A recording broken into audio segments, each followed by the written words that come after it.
सुप्रभात प्यारे विद्यार्थियों।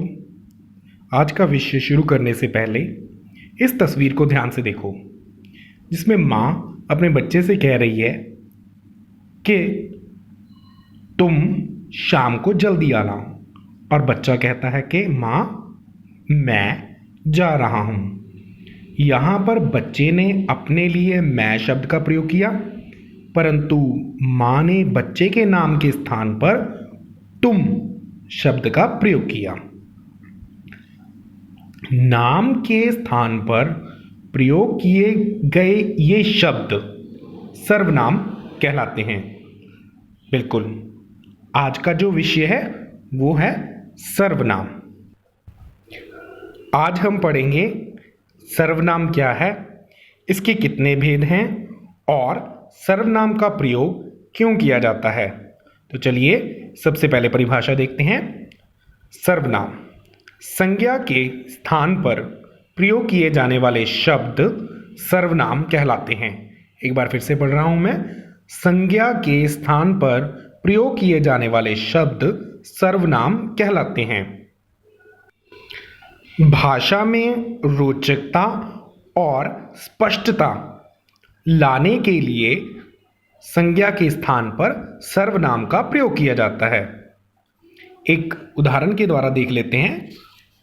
मान लीजिए कि मुझे एक लड़के रोहन के बारे में 4 वाक्य लिखने हों, तो मैं कैसे लिखूंगा कि रोहन सुबह जल्दी उठता है, रोहन सैर करने जाता है, रोहन के बहुत से मित्र हैं, रोहन का घर बहुत बड़ा है।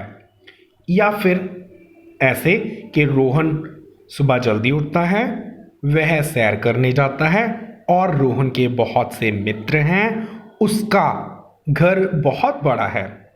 तो यहाँ पे आपने देखा कि मैंने संज्ञा शब्द बार बार प्रयोग करने की बजाय, रोहन शब्द बार बार प्रयोग करने की बजाय सर्वनाम शब्द का प्रयोग किया है। इससे क्या होता है कि भाषा में रोचकता और प्रवाह जो है वो बना रहता है। बार बार एक ही नाम का प्रयोग करने से भाषा में रोचकता खत्म हो जाती है। स्पष्टता और रोचकता को बनाए रखने के लिए ही संज्ञा के स्थान पर सर्वनाम का प्रयोग किया जाता है। आगे है सर्वनाम के भेद। सर्वनाम के कुल 6 भेद होते हैं।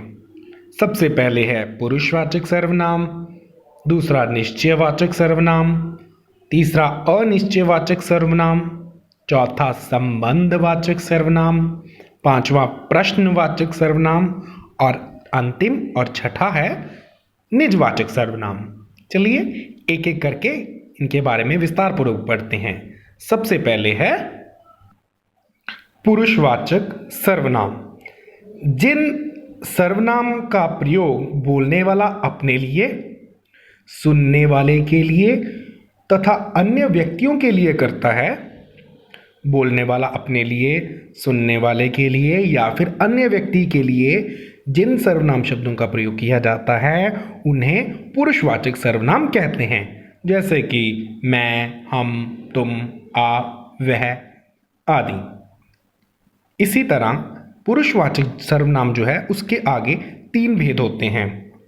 सबसे पहले है उत्तम पुरुष, फिर है मध्यम पुरुष और तीसरा है अन्य पुरुष।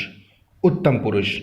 उत्तम पुरुष वो होते हैं जैसे कि बोलने वाला व्यक्ति जिन सर्वनाम शब्दों का प्रयोग करता है उसे कहते हैं उत्तम पुरुषवाचक सर्वनाम। जैसे कि बोलने वाला जो है अपने लिए मैं, अब मैं बोल रहा हूँ तो अपने लिए मैं शब्द का प्रयोग करूँगा। ज़्यादा हैं तो हम, मुझे, हमारा, तो ये शब्दों का प्रयोग करेंगे हम उत्तम पुरुषवाचक सर्वनाम के लिए। दूसरा है मध्यम पुरुष, जिससे हम बात कर रहे होते हैं या फिर जिससे बोलने वाला जो है, वक्ता जो है जिससे बात कर रहा है। बोलने वाला जिन सर्वनामों का प्रयोग सुनने वाले के लिए करता है उन्हें मध्यम पुरुषवाचक सर्वनाम कहते हैं। और वो उसके लिए क्या प्रयोग कर सकता है, तू, तुम, तुम्हारा आदि शब्दों का प्रयोग कर सकता है। जैसे कि वाक्य भी लिख सकते हैं हम, तुम्हारा घर कहाँ है, या तुम मुझे गृह कार्य करवा देना आदि। पुरुषवाचक सर्वनाम के अंतर्गत तीसरा उपभेद है अन्य पुरुषवाचक सर्वनाम। अब बोलने वाला जिन सर्वनाम का प्रयोग अन्य व्यक्तियों के लिए करता है उन्हें अन्य पुरुषवाचक सर्वनाम कहते हैं, जैसे कि वह, वे, उसने, इसने आदि अन्य पुरुषवाचक सर्वनाम हैं। इसके बाद जो है हम बढ़ते हैं आगे। सर्वनाम की दूसरी किस्म, दूसरा भेद जो है वो है निश्चयवाचक सर्वनाम। जैसे कि इसके नाम से ही पता चल रहा है, निश्चय, निश्चित वस्तु की तरफ इशारा करना।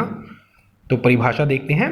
जो सर्वनाम शब्द किसी विशेष व्यक्ति अथवा वस्तु का निश्चय पूर्वक बोध कराते हैं उन्हें कहते हैं निश्चयवाचक सर्वनाम। इसके लिए हम प्रयोग कर सकते हैं जैसे कि यह, ये, वे, इस, उस आदि सर्वनाम शब्दों का प्रयोग कर सकते हैं। तीसरा जो है, तीसरी किस्म है अनिश्चयवाचक सर्वनाम। अनिश्चयवाचक सर्वनाम में जो सर्वनाम शब्द किसी विशेष व्यक्ति अथवा वस्तु की ओर निश्चयपूर्वक संकेत नहीं करते उन्हें अनिश्चयवाचक सर्वनाम कहते हैं। जैसे कि कोई, कुछ, किसी को आदि अनिश्चयवाचक सर्वनाम हैं। उदाहरण के लिए दरवाजे पर कोई खड़ा है, यहाँ पे पता नहीं है, पक्का नहीं है कि कौन खड़ा है। भिखारी को कुछ दे दो, अब कुछ दे दो, क्या दे दो वो नहीं पता, निश्चित नहीं है। इसलिए इन शब्दों से हम ये अनुमान लगाते हैं कि ये अनिश्चयवाचक सर्वनाम के शब्द हैं। आगे है चौथी किस्म है प्रश्नवाचक सर्वनाम। जो सर्वनाम शब्द प्रश्न पूछने के लिए प्रयोग किए जाते हैं उन्हें प्रश्नवाचक सर्वनाम कहते हैं। इसके अंतर्गत हम कह सकते हैं शब्द होते हैं क्या, कौन, किसने, किससे आदि। जैसे कि वाक्य लिख सकते हैं हम, किसने यह शीशा तोड़ा, या फिर तुम किससे बातें कर रही हो। इसके आगे है पांचवा भेद है सर्वनाम का संबंधवाचक सर्वनाम। वे सर्वनाम शब्द जो वाक्य में आए अन्य संज्ञा या सर्वनाम शब्दों से संबंध बताते हैं उन्हें संबंधवाचक सर्वनाम कहते हैं। जैसे कि जो, सो, जिसकी, उसकी, जैसा, वैसा आदि शब्द जो हैं संबंधवाचक सर्वनाम हैं। उदाहरण के तौर पर वाक्य जो है जैसे हो सकता है जो करेगा सो भरेगा, यहाँ पे जो और सो जो हैं संबंधवाचक शब्द हैं। इसी तरह जिसकी लाठी, उसकी भैंस, जिसकी और उसकी जो है संबंधवाचक सर्वनाम हैं। और अंतिम है, आगे बढ़ते हैं, आखिर जो है निजवाचक सर्वनाम। जिन सर्वनामों का प्रयोग अपने लिए किया जाता है, स्वयं के लिए, खुद के लिए किया जाता है, उन्हें निजवाचक सर्वनाम कहते हैं। जैसे कि इसमें हम उदाहरण के तौर पर प्रयोग करते हैं शब्द जो है स्वयं, खुद, अपने आप। तो इसके उदाहरण के तौर पर वाक्य हैं जैसे यहाँ पे लिखा हुआ है अक्षय अपने आप चलता है। और इसी तरह हो सकता है मैं अपना नाश्ता स्वयं बनाती हूँ। विद्यार्थियों, विषय की समाप्ति से पूर्व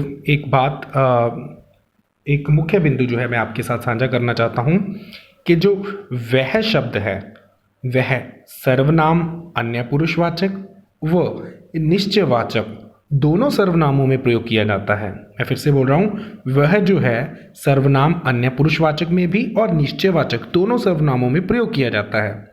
जब इसे किसी व्यक्ति के नाम के स्थान पर प्रयोग किया जाए तब वह अन्य पुरुषवाचक सर्वनाम होता है। जब यह दूर की वस्तु या व्यक्ति की ओर संकेत करता है तो यह निश्चयवाचक सर्वनाम कहलाता है। धन्यवाद।